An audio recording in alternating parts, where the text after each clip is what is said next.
কোথায় সেই মোহাম্মদ বিন কাসেম 17 বৎসরের যুবক,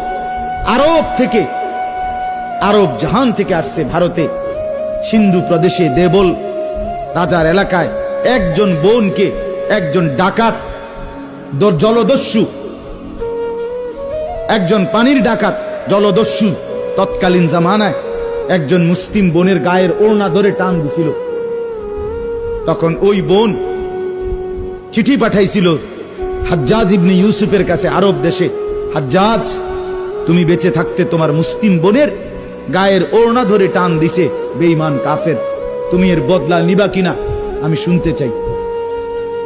হাজ্জাজ ইবনে ইউসুফ আমরা কিতাবে পড়ছি এরকম চেয়ার ছেড়ে লাফ দিয়া দাঁড়াইয়া চিৎকার দিয়া বলছে, বোন আমার, গোটা আরবের সমস্ত মুসলমান যুবক প্রয়োজনে জান দিবে, আরবের সমস্ত যুবকের কলিজা যাবে, জান দেবে, শাহাদাত বরণ করবে প্রয়োজনে, তবু আমি তোমার এই বেইজ্জতির বদলা নেব।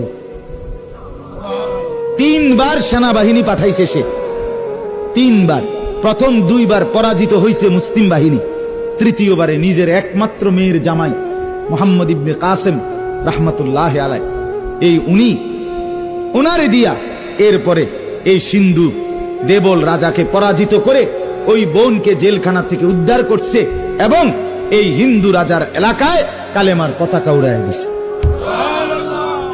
হ্যাঁ, সেখান থেকেই এই ভারতীয় উপমহাদেশে মুসলমানদের যাত্রা, ইসলামের সূচনা। এক বোনের ইজ্জতের জন্য ধর্ষিতা হয় নাই, কাপড় টান দিছে কেন? খলিফা মুতাসিম বিল্লাহ, এক ইহুদি খলিফা মুতাসিম বিল্লাহ, মুসলমানদের একজন খলিফার নাম উমাইয়া খলিফা, ওনার আমলে একজন মহিলা ইহুদিদের এলাকায় গেছিল, বাজারে পর্দানসীন বোরখাওয়ালা নারী, ওই ইহুদি, দুষ্ট এক ইহুদি ওই মহিলার পিছন দিক দিয়া, বোরকার পিছনে কৌশলে পিছন দিক দিয়া গোপনে এমন এক রশি টান দিস বাঁধছে। রশি বাঁধ দেওয়ার কারণে মহিলা যখন সামনের দিকে আগাইছে, তখন এই রশির টান লাগাতে মহিলার বোরকা উঠে গেছে উপরের দিকে সামান্য, উনি পড়ে গেছে। এই মহিলা ওই বাজারে চিৎকার দিয়া বলছে, ওয়া মুতাসিমা, হায় মুতাসিম তুমি কই? তোমার মুসলিম বোনকে বেইজ্জতি করছে। সাথে সাথে খলিফা মুতাসিম বিল্লাহ পুরা বাহিনী নিয়ে আইসা ওই ইহুদি অঞ্চল পুরা জ্বালায় ফেলছে।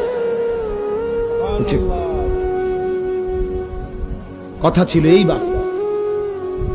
ছিল এই, রক্ত আর আমাদের